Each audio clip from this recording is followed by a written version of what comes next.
south of Palmyra. So first look at the map and find the location of the settlement Palmyra.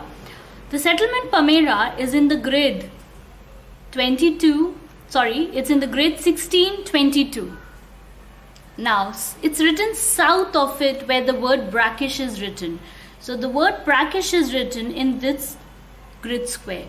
Now this grid square is 1621. 16 is your easting and 21 is your northing. So whenever you're going to write the 4-figure grid reference or the 6-figure grid reference, first you're going to write the eastings and then comes your northings. So your eastings are 16 and your northings are 21. The very next question is asking a 4-figure grid reference for the settlement Malgaon. For the settlement Malgaon, you can see it's on the borderline of both 16 and 15 easting. So either you can write 15 or 16 and then your northings are mentioning at 20. So you have two answers. You can write 1520 as your 4-figure grid or 1620 as your other answer. The next question we are going to deal and find out about the 6-figure grid reference. Again, there are two questions of finding. First is at temple at Andhra and the second is 3R near Silvara settlement. So firstly, we are going to find about the temple at Andhra. To find out the 6-figure grid reference, firstly we need to know the 4-figure grid.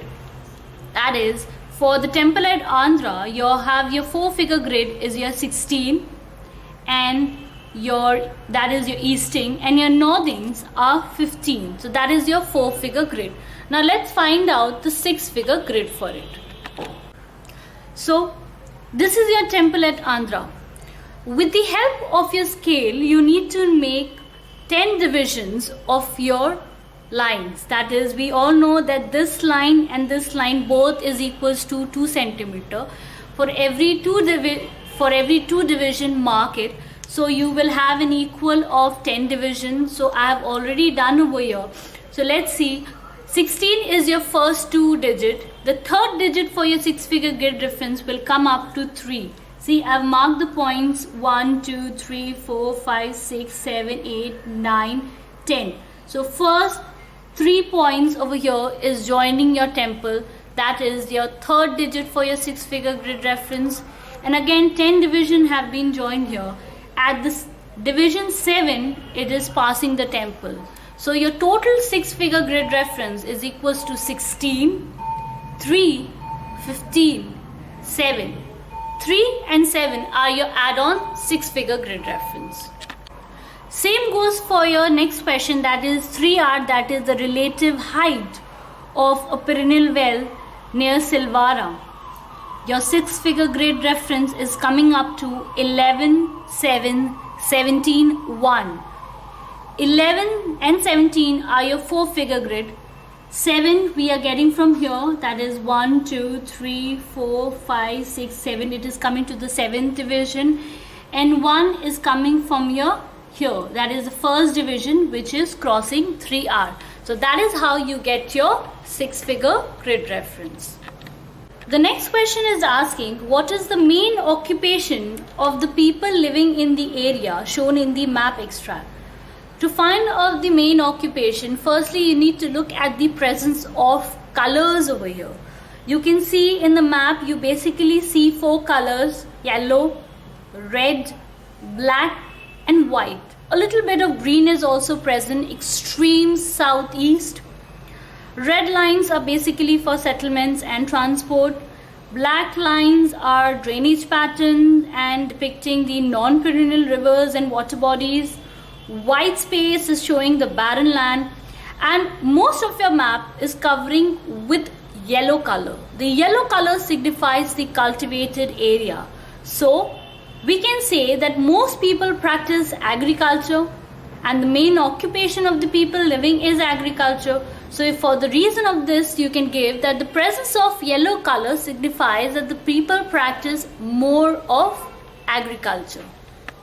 Okay. The next question is asking, what type of rainfall is received by the region? Give suitable evidence to support your answer. So we know water bodies are of 2 types, One is perennial wells, which will show, perennial water bodies, which will have a presence of color blue, and then we have non-perennial water bodies, which will have color in black dots. So in the map you can see mostly the rivers are of black color, that is presence of black dots are there. So we know it is a non-perennial river, and the rivers will have water body only when there is rainfall. So these are seasonal rivers. So we can give an evidence that the presence of dry riverbeds, dry tanks, presence of islands, that is white patches in the river, are specifying that the region receives seasonal rivers. The next question is asking what type of trees are found in the region shown by the map extract. If you find one specific type of tree drawn in your map, like these green small little trees drawn, you can look at the section below the map over here as you have been shown. There have been specified as to what type of plants or trees are found. You can refer to them. And if you do not get a specific one type of tree, you have a variety of type of tree, then don't name them, write mixed vegetation present. The next question is asking, identify the drainage pattern in grid square 1422. Now we are talking about this drainage pattern which is in black line. These are basically not 90 degree, either it is coming from a contour line, it is normal a pattern of a tree-like structure like branches coming out. So this is basically known as the dendritic drainage pattern system.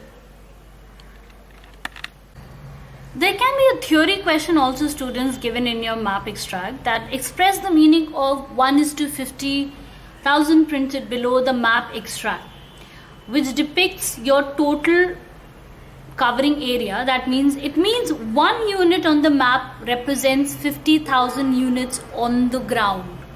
It also known as the representative fraction, that is RF. That's it, you need to write, nothing more than that. Now moving on to the next question, which is saying identify the settlement pattern in grid square 1622 and 1690. For this we again need to go back to our map. Okay, the two settlement patterns have been given. One is we are talking about the pattern over here in 1622. We can see the settlement patterns are very closely intact to each other. So we can say it as a compact settlement or nuclear settlement. And the next pattern which is said in the grid system, that is 1619, we are talking about here. Here you can see that the red squares are dispersed from each other. They are not very closely packed, rather they are far away from each other. So therefore this is known as dispersed settlement. The next question is asking what is the main mode of transport as shown in the map. So the main mode of transport which is shown in this map is car track. You can see presence of red lines which is joining two places. Over here even it is written that motorable in dry season, basically it is written for that. So these are the lines which actually joins two places, and it is the main mode of transport going from one place to the other. So car track in this map is the main mode of transport. Next question is asking, give the direction of the temple present near Hathal, that is in the grid 1418. Here the temple is present from the village Pamera. So the village Pamera is present here. From Pamera, what is the direction if we have to move towards this temple present in Hathal? So the direction is we are moving towards south and it is reflected towards west. So direction will be southwest. First now we need to find the direction between the two places, that is Silvara in the grid 1116 and Malgaon in the grid 1620. With the help of the direct method. So with the direct method we just need the help of the scale. So we will take the scale, we will put the first line over here in the center and the second very quickly we will mark it over here. So if you can see our distance of both the centers are coming to 11. So we'll be taking 11 centimeter of the total distance which we are calculating with the help of the scale. So if we are getting 11 centimeter with the help of the scale, we all know that 1 centimeter on the map represents 500 meter on the ground, or we can say that 2 centimeter on the map equals to 1 kilometer on the ground. So 11 centimeter is equals to 500 into 11, which is equals to 5,500 meters, or we can write it as 5 kilometers 50 meters as your answer. Moving on to the next question. The next question is asking, what is the main mode of irrigation in the region? Justify your answer with example. So to look into the main mode of irrigation, if we look at our rivers are dry, they are seasonal rivers. So only one main mode of irrigation which we can see are presence of perennial lined wells, which is the presence of blue dots in the map. You can see over here they all are blue dots. These are perennial lined wells. So these are the water bodies which actually help in the main mode of irrigation throughout the year. Now moving on to the questions on conventional signs as to what these symbols suggest. So the first question is asking, in the grid 1221, that is here, what is this 275 means?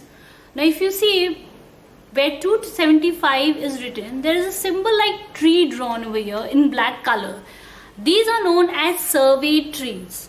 So wherever you see these kinds of trees drawn with numbering, these are prominent survey trees which have a marking of their heights.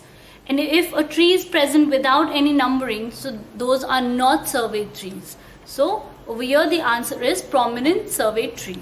Next question is asking, what is a causeway written in grid square 1820? Causeway are supposed to be raised metal roads or platform across a minor stream or a low-lying marshy area at a shallow point. So this is your answer for this question. And the very last question relating to this is, what does the term brackish means, which is present in the grid 1620? Now brackish word written beside any water body signifies that the water body contains salt and it is unfit for drinking. Whether it is beside a perennial water body or non-perennial body, it doesn't depend. Brackish word written that the water is unfit for drinking.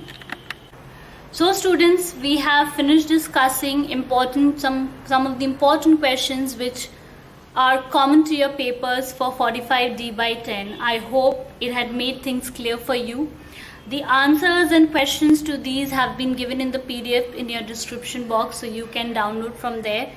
There is a prior video made on 45D by 7, and already in the Transition Career Solution YouTube channel there is a video on topography which is dealing with the theory part and the practical parts which is important relating to your topography. So if you need any help, you can go and watch this video please. Thank you so much.